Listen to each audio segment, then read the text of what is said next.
Okay, so you should be seeing my first slide here. It says private practice through contracting, a path away from insurance dependence. And if you're not seeing that, please let me know. Okay.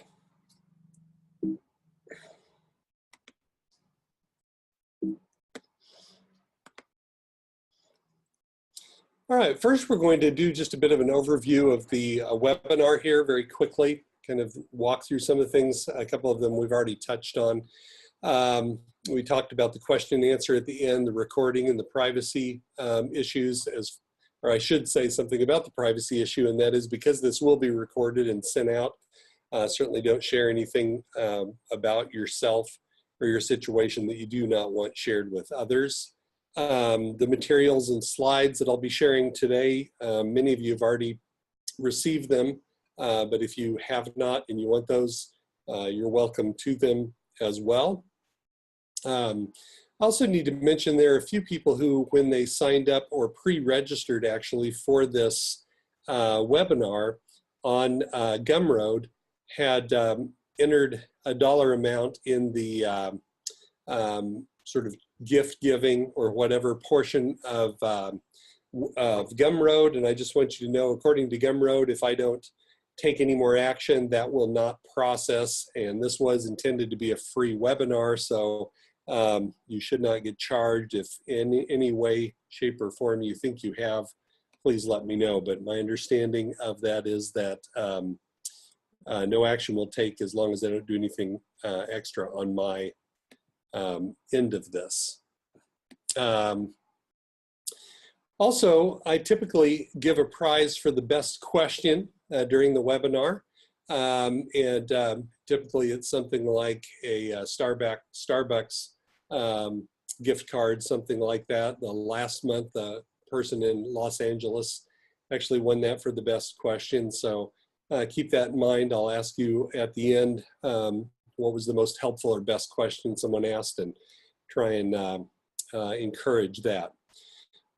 And for whatever reason, after the webinar is done, if you want to contact me with further questions or questions about your own specific situation, however, feel free to email me at drbrianmiller@gmail.com.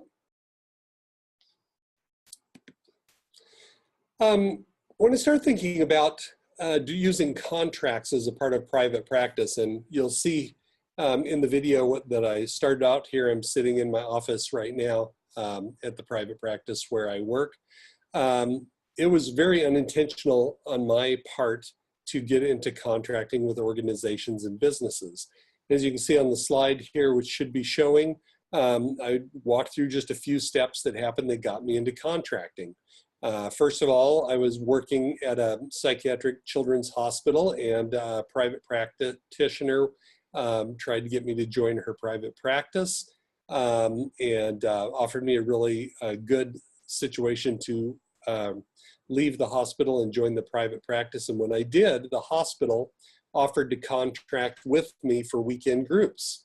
And so they were the ones who precipitated that and started me in my contracting process. Later, a large banking company bought that hospital where I was still doing groups, and decided to close it. And the educational director of the hospital had a contract with the state educational agency to provide educational services for kids that had behavioral problems. And so she asked me if I would contract to continue to see kids in the various schools after the hospital closed. And so I was on contract to do that for a couple of years after the hospital closed.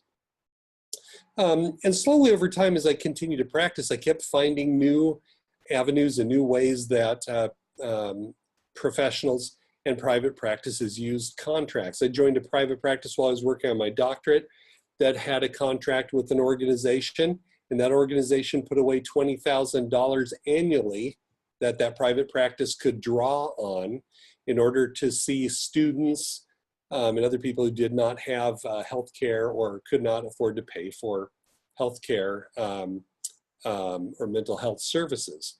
And then in my doctoral program as well, as a class project, another student, I decided to talk to a major manufacturing company in the state, the international company, after they had an industrial accident, and proposed to them to do some focus groups and try and help them with some employee satisfaction issues, which turned into a multi-year contract, and really started moving me even beyond contracting in private practice and doing consulting and working with organizations and businesses. So that's been my path, and I've been doing that for the past 20-some years. So that's part of what I'm going to share with you, some of what I've learned over that time, as well as teaching doctoral and master's level courses on things like working with larger systems, etc. So it's my contention that any professional in our profession, anybody who has some experience, has the basic tools to do contracting with organizations or businesses. And you can go out and find and develop contracts with those people in organizations and businesses who trust your skills, have already promoted and referred clients to you, and are willing to pay for those services. So long story short, just this past weekend, I got contacted by a guy in the state government in another state that I actually went to camp with when I was in high school. And to make a long story short, he was contacting me to talk about doing some training with their group. Now, that may sound like that I got that or have the potential for that contract because of our personal relationship, and that was partly true. But the reason he was told to contact me was because someone had found me online, shared it with his boss, who shared it with all the employees. And so in a very roundabout way, he then saw it and knew me, and went to them and said, "Where did this come from?"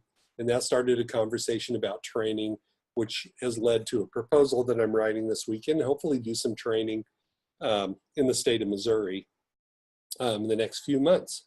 So it's always amazing to me all the different kinds of ways that people can come to you and want to access your expertise and your skills and all of that. If you begin to think outside the box and begin to think about contracting and using your skills in ways other than just going and providing treatment for people who have anxiety, depression, or other kinds of things that are typically mental health or behavioral health types of issues. So just to get you thinking, imagine that you've been working and maybe had some contacts with a local school administrator. And the school administrator starts talking to you about struggles their school families are having. And she makes a comment that there's a need for parent training, and she thinks you would be a good resource for providing that training. And if you're in the early parts of your career, maybe you've had this kind of thing happen where that gets mentioned, and then they immediately talk about the fact that the school doesn't have many resources or ways to pay you other than a small stipend for gas. So what would you do in that kind of a situation? Well, early on in my career, again, I told myself that I'd be willing to do it for marketing purposes. Maybe I would do it just because of the relationship with the school administrator. Maybe I would tell myself that the preparation would be good for me to continue to develop my expertise and learn more. And maybe all those things were true, and maybe they were good reasons to do them. But what I found over time was that I was giving away more and more time and experience and whatever for very little return. And again, there's nothing wrong with that if that's what you want to do. In my case, I happen to be the father of 6 children. There came a point in time where I decided I was going to have to start being able to pay for college and other things, and needed to not just give away the time and the expertise. And so began to think about this differently. So going back to the question of what do you do at this moment? Again, I think many of us in the helping professions start off by taking their assessment at face value. What I would do today differently than I did then, I would start asking myself questions like, has it been determined that what the families really need is parent training. So again, many times I would accept something like this, and then I would go to do the parent training and find out that nobody showed up or very few people showed up. The questions that I got asked and the issues that people were dealing with, I maybe found out fairly quickly that I'm not sure parent training was really the main issue or problem that needed to be addressed. I would ask myself that if the parent training would really impact the problem or the situation. Are these people at a point where they can actually use the information and apply it? Is a didactic form of providing training really going to help these individuals change their situations? I would ask myself if this is the right resource to meet this need. Maybe they'd benefit from some other type of service or provider or whatever. And I would ask myself if there is already a solution out there. Because again, once in a while, you get asked to do something, there are already very, very good resources out there that'll meet these kinds of needs. So I've learned over time, and if you are more assertive than I am, maybe you would already naturally do this, but as I put at the bottom of that slide there, I've learned to be offensive. Not in that way, really, but in other words, not letting the situation determine what is needed, but rather use your assessment skills, your ability to decide what would be helpful, and then decide if there's a possibility for a contract or a service there. So over time, I've learned to think about this as trading toolboxes. And that if we open up and find new toolboxes, new ways to work with organizations, businesses, etc., then we can do more to help people. We can do more things that we enjoy doing. We can do them in ways that we think have value and minimize our dependence on things like insurance, third-party payers, etc. So one of the things I'm going to propose in this training to for this governmental department in Missouri is doing a workshop that we've done before where we diffuse time bombs electronically. And it's a very, very good tool to help talk about issues with communication, conflict, the types of skills that make good employees and good leaders, and do a lot of things that just let those employees to have a lot of fun, laugh, get a lot out of it, really enjoy the training, and walk away with something useful, rather than just getting told some information about teamwork or communication or conflict. So it's just fun to do, and to get paid to do it is even better. So in our private practices and in our professional world, we've already sort of been limited to the kinds of tools that insurance and third-party payers will pay for. So on my slide here, I have those limited insurance tools. You know, we can do a 90791 assessment, 90834, 90837. You know, these sessions that go up to 52 minutes or over 60 minutes or whatever, and we kind of begin to think in terms of these tools that we have been given and what we can provide. So I remember when I practiced in another state, for instance, the Medicare, Medicaid, because it was Medicare actually, had a rule that you could sit in a car with a teenager and provide therapy, or you could drive them to a restaurant and provide therapy, but the only part that counted was the part when the wheels were not turning. So you could talk to them before you drove off from their house. You could talk to them when you were getting a drink, driving through the drive-through as long as you parked, but if your wheels were turning, you could not count that as therapy. And that was just by definition of the state's rules, which seemed a little bit odd to me, since you had to still take the time to drive them somewhere, and you usually were talking during that drive, but that was the limitation of the regulations in that state. So because again, a lot of times as therapists, where focus is on other people, I want you to think about this new box as being something that can be more helpful to more people. And I really truly believe that. because people's needs are not limited to individual couple and family issues. Sometimes I work with family businesses. And if you get into things related to succession planning, or elements of dealing with a trust or passing down assets of a business or whatever, many of those things relate to emotional issues, family dynamics, defensive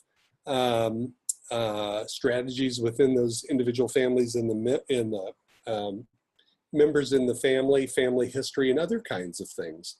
That does not fit well with kind of a mental health model coming to an office for an hour once a week, or twice a week, or whatever. Needs of families and individuals and couples are not limited to being at home and with the family. And these individual families, couples, whatever, need expertise in specialty areas. Like I mentioned, family businesses. People who are experts in millennial families and couples, etc. Technology issues, etc. And leaders in these organizations and businesses oftentimes don't have much clinical insight into what they need to productively work with people in their organizations or businesses. One example is I'm working with a utilities company right now in some of my consulting work. And one of the things that they were finding is they were walking around and handing out checks to people for what they called a bonus every few months of thousands of dollars, and people were getting angry. And they said, handing out the money is almost making things worse. And they could not figure out why.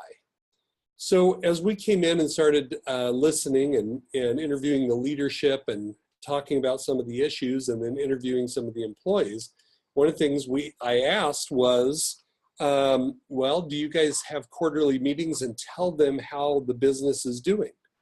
What we've spent on research and development, how much we made during this quarter, what are the expenses we're gonna have to put out? And it got quiet, and one of the owners said, I think we believe if we tell them more, they'll get more angry. And another leader said, well, we're not gonna tell them how much we make as owners. And I had to just diffuse those two things. First of all, I said, no, you're not going to tell them how much you take away from the business or how much you earn. That's not something that owners share with employees. But I said, if you're not telling them anything about the company and the organization and how much money it's making and how that's being handed out, they have no idea how much money you're putting into this bonus plan and how much they were actually sharing with employees. And I said, they're gonna make up their own stories. And the employees were making up their own stories. And even though these employees were paid very, very well for our area and within that industry, they were becoming disgruntled because they felt like the owners were probably taking advantage of the situation, which I don't believe was the case based on everything I saw. And once they began to share that information with employees, things improved dramatically. And now 2 years plus, we just did a survey of employees, and some 94% were very happy working in that organization. And a lot of credit goes to starting those quarterly meetings, sharing information about the business with the employees. Also, I think it's good for professionals to get out of this box because you have skills and knowledge that people need. To understand actions and interactions of other people, to find better solutions and promote healthy functioning, to address even our own maladaptive schemas, the fears that we don't have anything to offer, we can't really help anywhere outside of our own mental health little niche, if you will, to help others with those healthy relationships. I also think it helps professionals because you can reduce that dependence that we talked about on insurance, minimize the impact of slow times like summers, over winter break or whatever, minimize the impact of no-shows, market changes, and other kinds of things.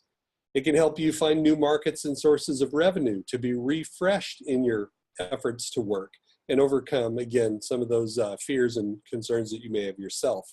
I had a friend in college who he and his wife got a contract to repair the vinyl seats in the booths and chairs of Pizza Huts. And that was their full-time business. They rented or bought, I think, a travel trailer, and they traveled all over the country, spending a week or two in each location, and all they did was repair the vinyl and made a very, very good full-time living doing just that one thing. That's not the way I tend to think. I don't tend to think as an entrepreneur, and yet getting into this contracting has led me to do more and more things outside of just having a particular job. So what are we going to cover in this next kind of half hour of this webinar here? Well, I'm going to give you an overview of the way that I've learned to think about a step-by-step approach to getting a contract. And when we get into looking at my impact model, it is really a model that I taught to graduate students and have used to get into doing beyond contracting into consulting and business consulting type work, et cetera. So I'm going to talk to you about the first 3 steps of this approach that can help you begin to think about how to develop and get contracts. We'll give you examples of what to do and what to ask at each one of those steps, because again, for me, I think it's very, very helpful to have an idea of what I'm trying to accomplish at each step. We'll give you the opportunity again to ask questions, get feedback on your situations, and at the very end, give you a few resources as well to help you get started. Our approach has been developed by doing contracting since actually before 1998, but 1998 is when I really began to think of it as a part of the work that I do with the first manufacturing company that we did work with for about 4 years. Prior to that, I'd already had the contracts with the hospital and with the educational director, et cetera. I've been training graduate students and professionals since 2001 on how to do contracting and consulting work, continually revise our impact model and processes, and continue to present on this. So I presented at the AMFT National Conference last year in Atlanta, presented for a iced tea conference in Louisville, Kentucky a few months ago, et cetera. And so every time I do that, hear about other people's experiences, get those questions and answers and feedback, we continue to revise and grow our. So in my way of thinking, I'm hoping to get you to think very broadly and very big about what you would like to do. And I believe that almost anything is possible if there is a need. For example, I'll show you a slide in a minute where my wife in our little town of about 2,000 people does a plant sale each year and sells last time I think about $3,000 worth of plants out of a town of about 2,000 people. We do a melodrama every year. That is part of what we do off our farm with homeschool students and other things that I've learned to see as possibilities and things that can do and refresh myself from the work that I do otherwise as well. If you can meet this need or are willing to develop the skills and knowledge, and if the need is important enough for someone to pay you in order to meet the need. And again, I've had opportunities that I haven't picked up on, like I had a bank president one time that told me about how many attempted robberies there are and that they try very hard not to make that public. And she asked me to look into creating a statewide network to follow up on attempted robberies and help employees get through that. And at that time, I was an executive director of an agency. I didn't have time to do that, but it's still not available here where I live. And if somebody wanted to do that, I think they could go out and get a contract potentially with that bank president, maybe with others, big fast food networks or whatever, to just simply provide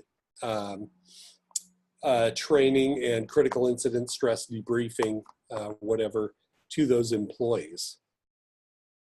So again, here's another slide that talks about kind of my pathway. I went through that. Here's the slide I mentioned before. There's my wife's plant sale up at the top, our flyer for our melodrama that we did this last year. And on the left side of that slide, I have a son-in-law who thinks more entrepreneurially than I do. He's from Hawaii originally, so he builds these Maui masonry walls that you see there on the left and just does that on contract. That is his business. Some of the advantages of doing contracts is you can develop contracts to be able to work with people who are not in crisis. Your practice is not limited by insurance or third-party payers. You have more control over your services, your practices, your paperwork. You can be paid by contract. No more slow summers, no shows, unpaid cancellations, etc. So for instance, I have one contract right now with an organization that pays me every month whether I see any clients in an EAP type of model or not. They pay for my availability of my time and to keep time available at my private practice to be able to see individuals as needed. And all I have to do is every 6 months tell them about the number of people I see and a few demographic things like that. And I've had that contract for probably going on about, let's see, 2006, I think was when, so probably 12, 13 years now. So not something that I saw as a possibility when I first started. So what are some of the challenges to develop contracts? I think number one, changing your mindset. Number two, deciding what you really want to do and developing your services. Number three, thinking about how you're going to market those services. And again, our model will help you with some of that. And then working on things like branding and selling yourself, your products and your services, etc. So I'd encourage you to start small, continue to develop yourself and your skills, but don't be afraid to stretch a little bit. If you can, find a mentor or a partner that will help push you along. It's kind of like, you know, taking music lessons. People tend to make much more progress and be much more successful if they have lessons and they're responsible to a teacher than if they just try and learn on their own. Embrace business as a means of your profession and what you do. So that's kind of my introductory material. Now we're going to talk about the steps to actually getting a contract. Don't underestimate the power of asking the right question. And I made the mention before about like asking those owners of that manufacturing company or that utilities company, excuse me, about what they share with employees. That one question really opened up the conversation and led us to something that was much more positive and much more effective for employees. And this is one of the skills that you already have that you're going to use to be able to develop contracts. Identifying needs, asking questions, doing that assessment kind of process that we do every day. So our model is called the impact model, and it's really built on an experience I had when I was working with a contractor redoing kitchen in my home. And that was that he came out with this impact driver that is like a drill, but much stronger, and you're able to do a lot more with it. And I decided I had to have an impact driver, which I still use a great deal today. So our model is named after that with this idea of the impact model steps. So here you should be seeing the slide of the impact model. And these are the basic 6 steps that I keep in my head that I do and use to guide myself along to develop contracts or to develop proposals for consulting, business consulting type work, etc. So number 1 is the initial approach. The second is an exploratory meeting. The third is a proposal, and we won't spend a lot of time talking about this, but sometimes your proposal has to be in 2 steps, and you have to do a proposal to go get more information, maybe do a pre-assessment, interview other people, find out what's really needed and what will really meet the need, and then you do a follow-up proposal to be able to continue the process of doing an assessment if it's needed of the organization or the issue at a deeper level, create plans with leadership, and then provide training and support to help improve that human systems or organization or business. So that's the kind of basic model. And again, I'm going to walk you through the first 3 steps here, which is primarily what most people need when they first want to start a contract to do training or do some EAP services, or maybe you'd like to, go just spend a day a week or a few hours a week working in a medical office providing counseling for pregnant mothers, or whatever that might be. There's other information on my website if you want to learn more about the other steps of the model.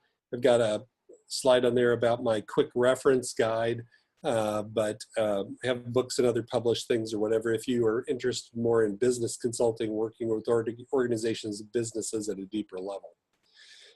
Now notice at the slide in the top left, each stage here is indicated by the letter up in the left-hand corner. So this first slide is called Making the Initial Approach or Contract. So you see that I in the upper level left-hand corner. And a lot of times when I'm teaching students or talking to professionals, one of the first things I'll hear is, I wouldn't even know where to begin. How do I develop a contract? What would I do? How much would I charge? There's all these kinds of questions that happen. Well, as you're beginning to think about contracting, as you're starting to connect with people, and if you go back to that discussion of that school administrator that talked to you, one of the first things you think you want to start asking yourself as you're going through this initial approach step is, do I want to work with this person? Do I know them? Do I trust them? Do people that I know and trust have relationships with them? So you want to ask yourself that question. Are these people I want to work with? Secondly, you want to ask, is the decision maker on board? In other words, who can sign a proposal and write the check so that I get paid, if you will?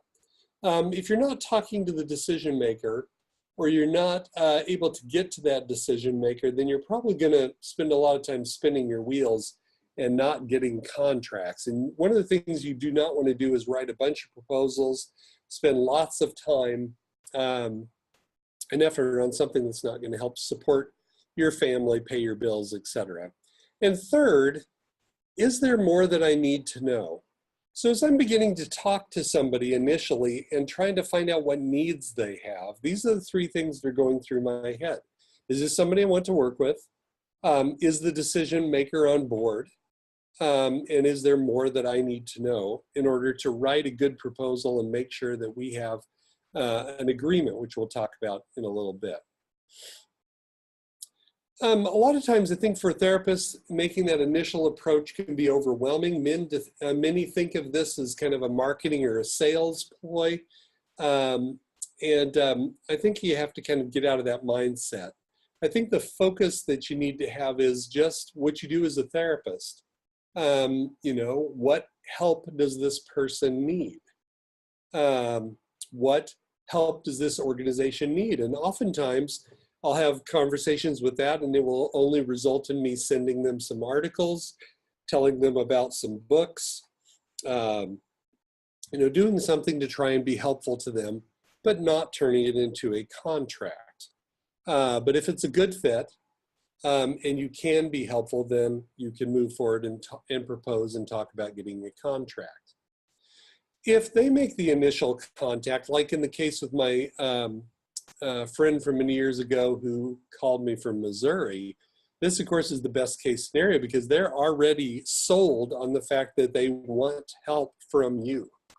And then this initial conversation becomes one more of just going deeper on what the needs are, but you still need to really assess if they know what the problem really is and if they know how to fix it. And oftentimes they don't, because if they knew how to fix it, they would have fixed it and not called you.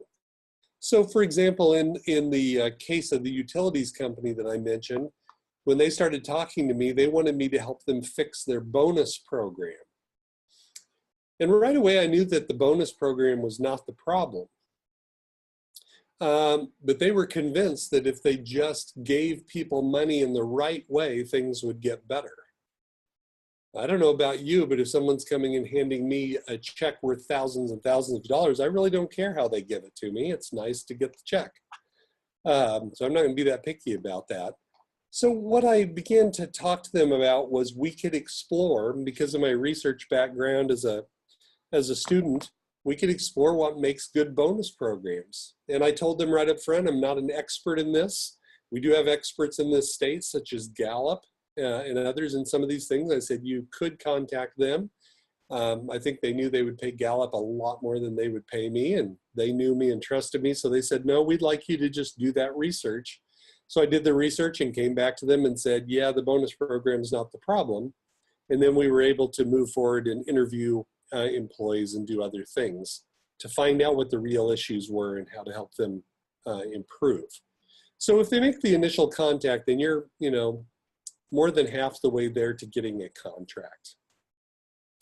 I also think as you begin to think through this, you might want to think about what is it that you really want to do. Do you want to provide some pre-packaged type of service? Like I want to do training on gender in the workplace. Then you can develop a package and find ways to find people who might be interested and go out and sell it.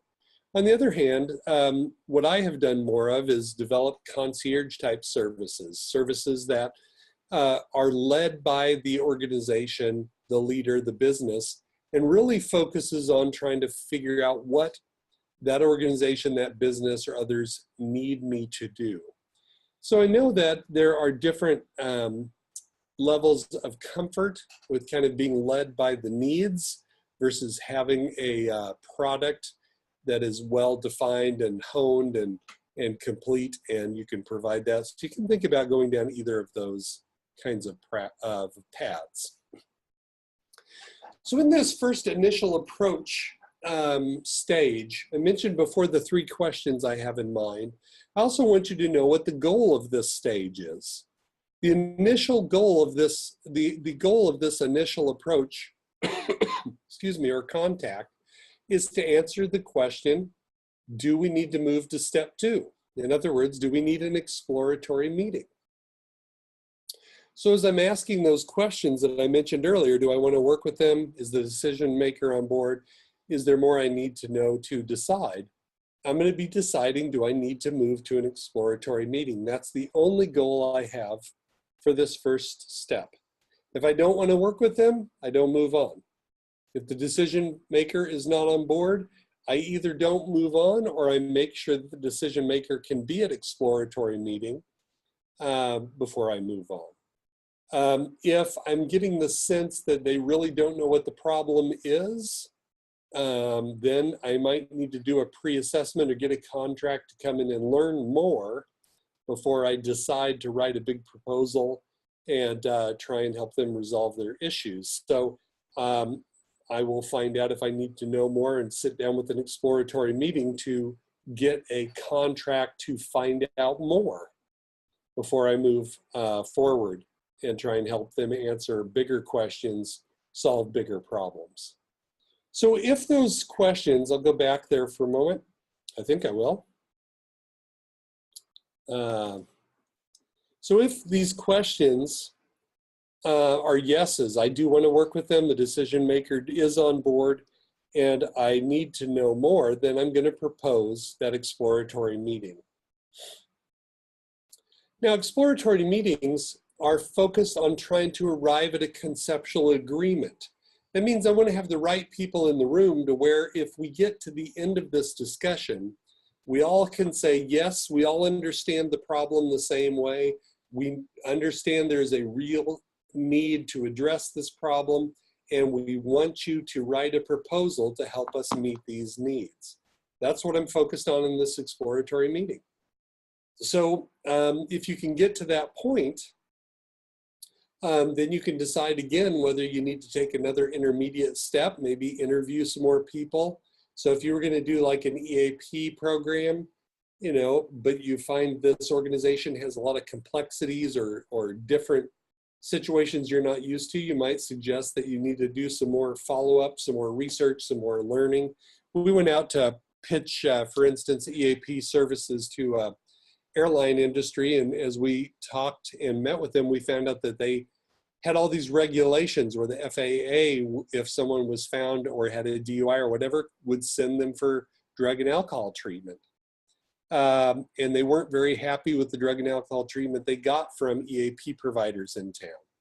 Unfortunately, we didn't have that expertise, so we did not offer to write a proposal and a contract and moved on from it. But if we did, that was a good opportunity to do a specific EAP contract with a specific company and probably have that contract for years and years and years. And to tailor it towards what would be helpful and effective for us as a business as well. So this exploratory meeting is to gather all the information, to have that conceptual agreement, and then to formalize that conceptual agreement in the third step, which is the proposal. So again, these are those 3 steps, the initial approach. Now we're at the exploratory meeting and we're moving towards gathering all the information and data we need to develop it into a proposal. So here's some tips for exploratory meetings, and I won't go over all of these, except you're trying to, again, establish what the need is, what will happen if they don't meet the need, demonstrate that you can provide some insight or value, and only suggest writing a proposal if you feel like you get to the point where there is a conceptual agreement. Because again, you don't want to be a proposal writer, you want to have contracts. So if you get to the point where you can say, yes, we're all on the same page, then you can go and put that understanding into a proposal, and it's very likely it will get signed.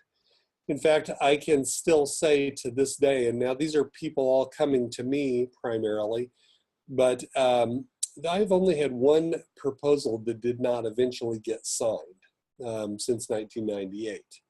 And the reason for that is, first of all, people are coming to me and asking for my expertise or services, so I'm not going out there knocking on doors cold. And secondly, I make sure I get to this conceptual agreement and we're all on the same page and ready to move forward before we go to the proposal stage. So this can take some time and some meetings and some effort, but it's well worth it. And then when you write the proposal, it's very likely that you will get a contract. So the third step then is these proposals. And this is where that conceptual agreement gets put into writing. And where you have to do things like, tell them how much you're going to charge them, and other things that might be a little uncomfortable, especially in the beginning. The biggest obstacle to writing the proposal and getting contracts is the sale you have to make to yourself. Price is always going to be an obstacle, at least if you work in the Midwest like I do, and you have to learn how to handle that. So I was on the phone from Alabama when I was down there teaching one time with a church here in Nebraska. And as we were talking over the phone, some of the leaders in this church said, well, we're a church, we don't have a lot of money and you're kind of expensive. Well, I've learned to just be quiet and to wait, and it usually passes, or to say, well, we could reduce the number of visits or how many people I interview or whatever, and start to reduce the services. Well, to make a long story short, they decided to sign the proposal. And when I went in and met with the pastor of that church, I said, okay, I need to understand if we're on really tight financial boundaries here, because we may have to interview some other people and there may be some additional things. And the pastor said, I don't even know why they brought that up. We had a very wealthy person give us a $4 million endowment to pay for things like this every year. And so price is not an issue. And so I learned again at that moment that my $5,000, $6,000, $7,000 contract or whatever it was going to be certainly had nothing to do with why I was getting an objection. So price is always going to be objected to, and you have to manage how to handle it. And again, if it's not worth it to them, then you have to always be ready to move on or to refer to other people. So again, with like some of my colleagues, I have handed off potential contracts like this to people that were younger therapists in my community that I know, because they might be thrilled with getting a contract that paid them $50 every hour with no shows, no cancellations, no whatever, where I would probably not be happy with a contract that would do that at this point in my career. So always be ready to move on and refer and help others. So what I have shared with you here, these first 3 steps are kind of the steps that you can move through to develop kind of a simple contract for services. Again, I just want to emphasize, don't accept what clients tell you they need without thinking it through, assessing it, and understanding, because oftentimes they do not really know what they need. And again, over time, I have learned to lead this process and help them find things that would make a real impact and make real changes. And that's very, very helpful. So, sometimes when you go through this process, there may not be a deeper level of doing assessment and creating work plans and other things, steps 4 and 5. You may simply go to provide some training or some support or coaching or whatever for leadership in these organizations or businesses. There's nothing wrong with that. But as you go through these steps, step by step, you learn to figure out what's the right level of intervention and to try and make sure that what you do has a real impact and helps them, which is the best selling point for getting more contracts down the road. So remember, in this proposal stage, it's all about taking that conceptual agreement that you got during the exploratory meeting and putting it on paper. So the proposal is only created when you have that agreement, and then it's very easy for them to sign that contract because they've already convinced themselves that this is what is needed and that you're the right person to help meet that need. So proposals can be all over the place, and you can go online and find lots of software and examples of proposals, but proposals could be something as simple as saying, as a contractor or consultant, I'll provide a 2-hour training on stress management for X number of dollars.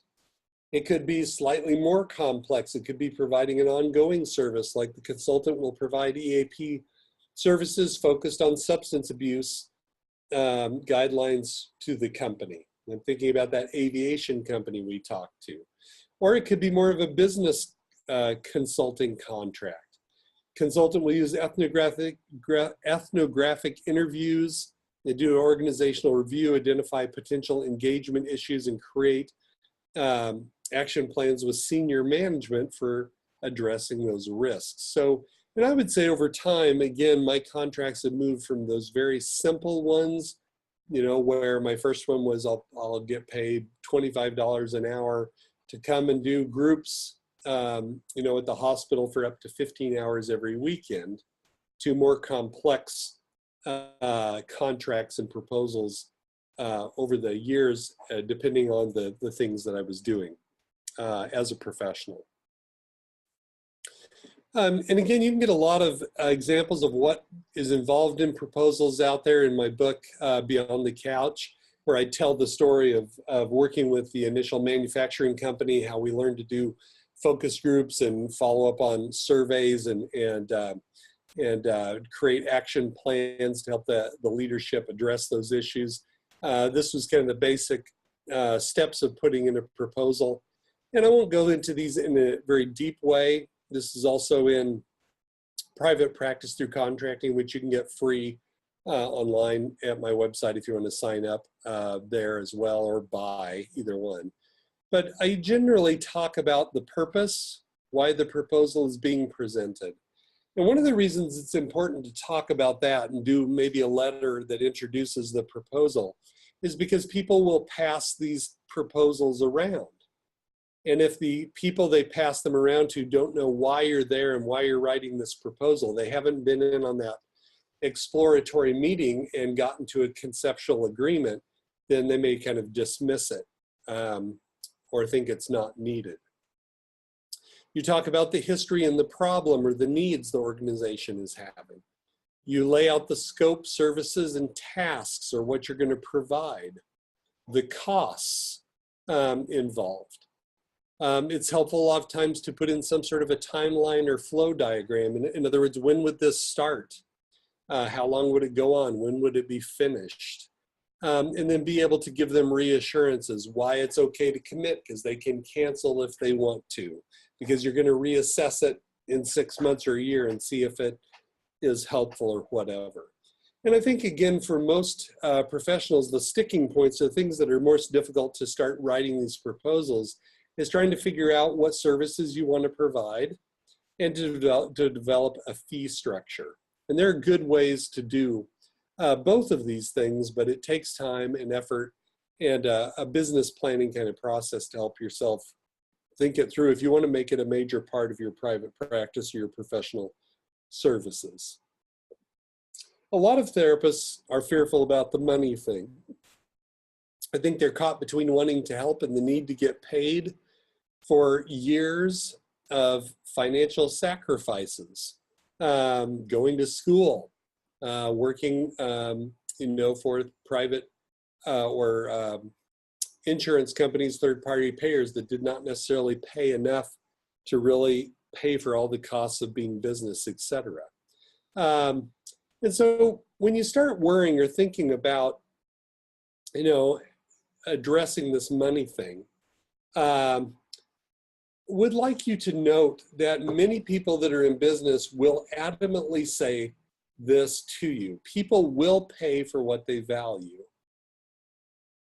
And, I think I doubted that earlier on because I'm a cheapskate, but it really is true. What people value for, they will pay for. So I put on here an iPhone. If you have an iPhone, how much did you pay for it? How much does it cost you each month? Why do you want to spend that money? Because it has value to you. And if you do, you will willingly pay the cost, even if you grumble, even if you wish it was cheaper, whatever else, but it has enough value to get you to pay for it.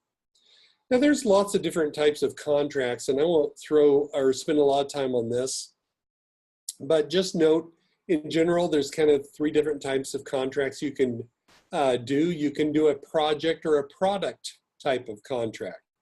So you can simply say, I'll come in and I will create a filing system for your private practice, or I'll get you up and running with a website, and you'll pay me $2,000 to do that. So it's a project-based type of contract.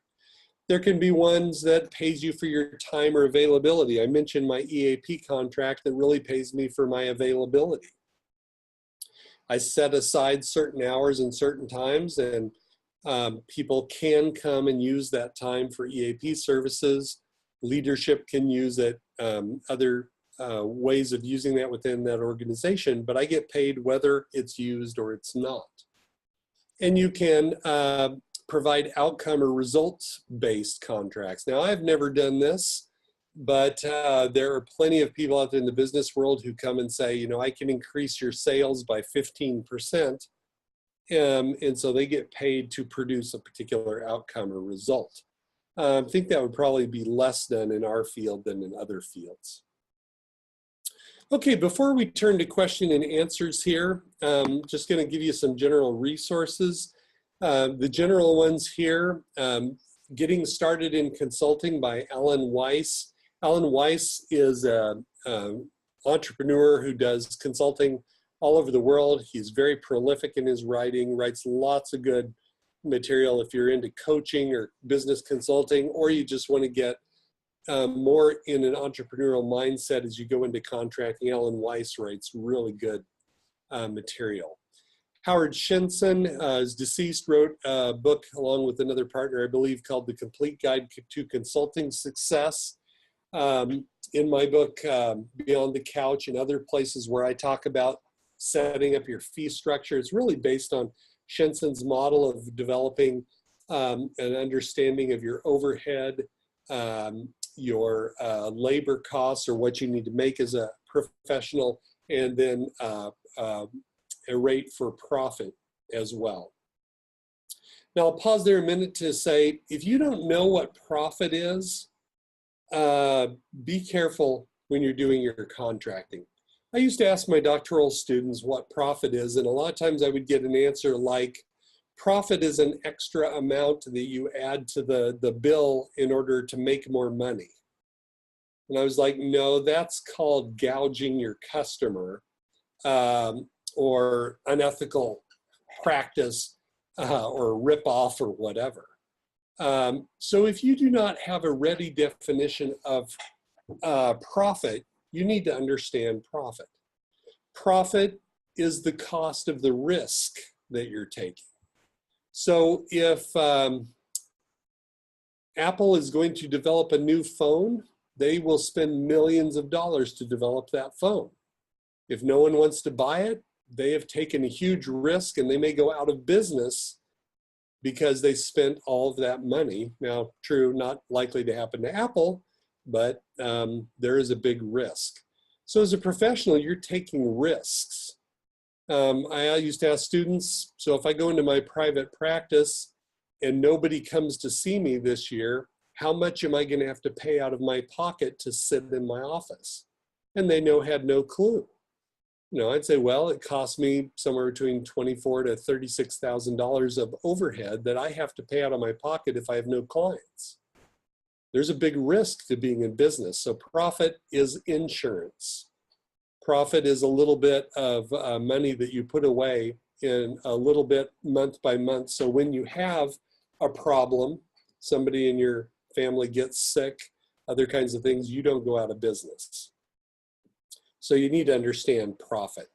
Third, general resources, consulting skills for mental health professionals, Richard Sears. This is a big textbook that talks about all the different kind of consulting that is done in our organization or field. It's kind of an expensive tome and really, again, is written for a college class. So unless you really want to dive into the deep end, you might not want to buy it. You might want to just find it through Library Alone if you want to read through that from someone from our, the view of the psychology profession themselves.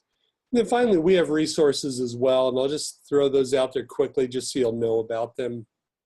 We have a lot of no-cost resources.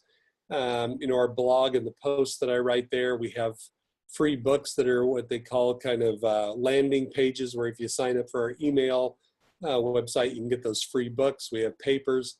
I have lots of generic proposals that I've written in different organizations and businesses I've worked with. So if you have a particular interest, like after doing this last month, somebody wanted to see my EAP proposals, proposal that's again about 14 years old now, I'd say, or whatever. So I can share some of those things if you're interested.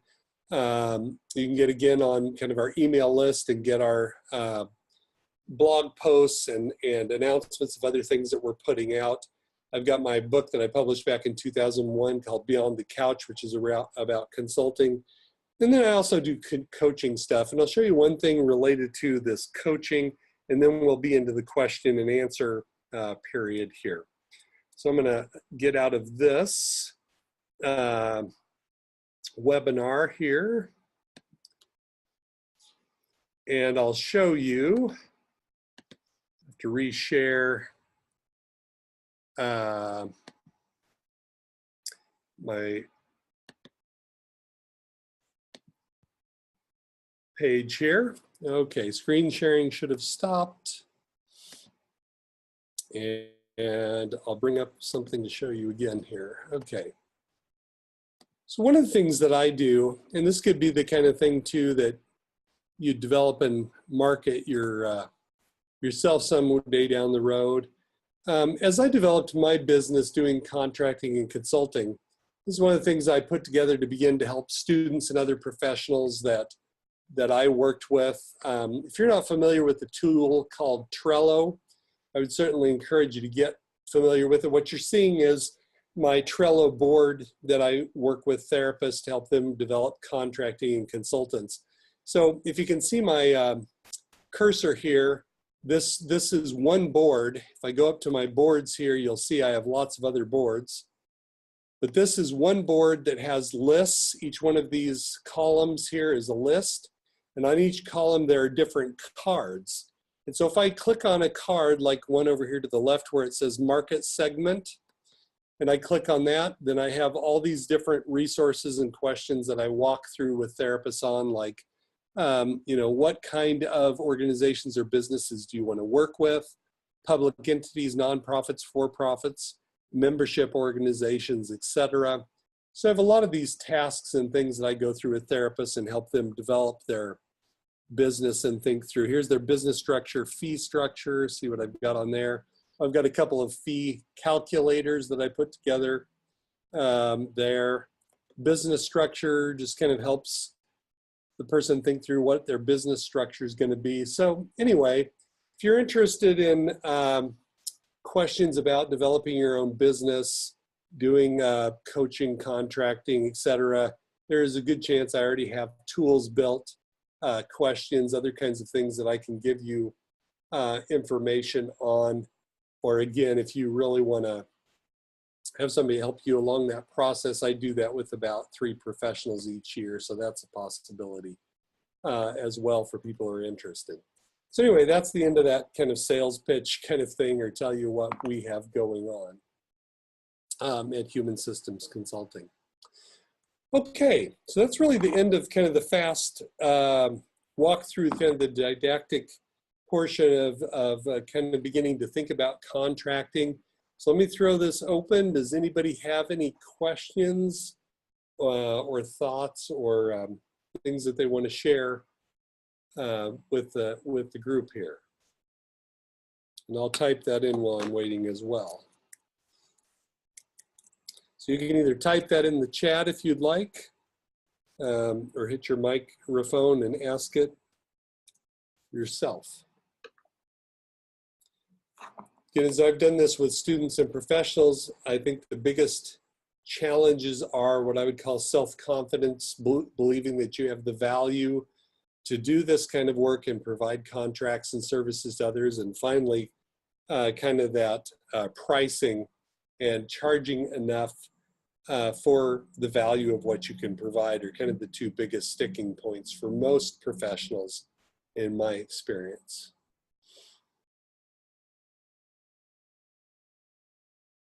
Okay. No questions anyone has out there? So as you get involved in this, again, if my way of thinking, if you can keep those 3 steps in clearly in mind, and I'll just repeat them real quickly here, you know, that initial approach. If I can think through, do I want to work with this person? Do I need that exploratory meeting, and do I need to learn anything more? And do I have the decision maker on board? Then I can decide if I move on to the second step, which is the exploratory meeting. At that exploratory meeting, I'm really focused on developing that conceptual agreement and developing a good enough understanding and a good enough connection that we're all on the same page. We understand the problem. We understand what we think might need to be done to address the problem, either understand it more deeply and fully, or go ahead and start to address it through training, coaching, etc. And then if I have that conceptual agreement, I move on to the third step, which is developing a proposal and putting that conceptual agreement into the proposal, getting it signed, and then I have a contract to move forward on. Okay, Heather says, I'm new to the private practice field after having done an agency for a few years. Where does liability apply to contracting? Is there a different insurance liability to apply for? Yeah, there can be, Heather. You know, one of the things that I think it's really good to do is, depending on what you want to do, is to talk to, for instance, the licensing board, get their opinion on, you know, if there is any concerns, like if you're doing an EAP contract with an organization, you just want to make sure your state doesn't have regulations on EAP providers. Here in my state, there are no particular requirements for people who provide EAP. So, but in some states there may be. You might have to be licensed or certified in EAP services specifically. So that would be one good place to start. Second place to start is to begin to, you know, get in depth with kind of your liability coverage. So, you know, asking the liability folks, you know, so like if I went out and provided a training at a organization, and somebody, you know, then went out and did something after that training, would I be covered? So there are some liability issues there that you just want to be aware of. you know, if you got into this in a deeper level down the road, then you might actually have to have some legal representation or et cetera. But generally, I was working in agencies where we did a lot of contracts. And so I was able to borrow some of that contracting language and then have those contracts reviewed by others who do these kinds of services and you know, protect my liability. Now, if you're doing something way outside the box, like you're going in to a manufacturing company and giving advice to the business owners, you know, then you might have to explore something like directors and operators liability insurance or other kinds of things. Excuse me. But most of the time, therapists get started by providing counseling services, EAP, training, leadership, those kinds of things. And those all pretty much fall within professional practice boundaries. And I don't think it raises your risk very high. And again, you know, things like if I go out and do a training on leadership and they don't like it, about the biggest thing that's going to happen is they don't want to pay for it or they don't hire me again. Whereas in our private practice, if someone went out and committed suicide or, you know, then there's a bigger liability that you have to prove you provided services like another licensed professional would provide.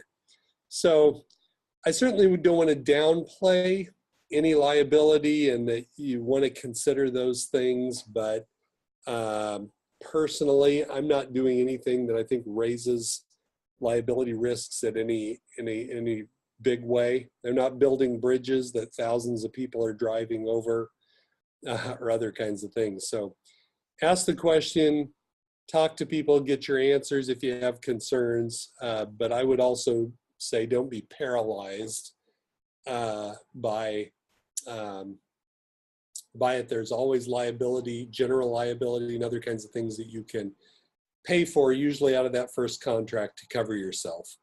And again, if we gave into fear, we would not be in private practice as clinicians because we carry liability and risk in what we do every day. Go back to my son-in-law that's building those walls. You know, I had the same discussion with them when they started the business. I said, you know, what's his biggest liability? The wall that falls down, you know, or whatever, and he has to go back and rebuild it in most cases. If he was building things that people were driving over or that could, a house could be compromised and they could have a $500,000 loss or whatever, then his liability would probably be a lot greater. He's mainly building retaining walls for, you know, ponds, yards, whatever, not as much risk. Okay, any other questions? Oh, thanks, that's helpful to understand, she says. Okay, my last question, do you find that you do better, enjoy more of the consulting work that is driven by your specialties? Or would you say that helping others is the driving factor and the result is helping how they need it? Of course, working within the bounds of the needs for the referral for a more qualified service provider. Yeah, you know, I would say that I'm kind of bipolar on this, if you will, at some level.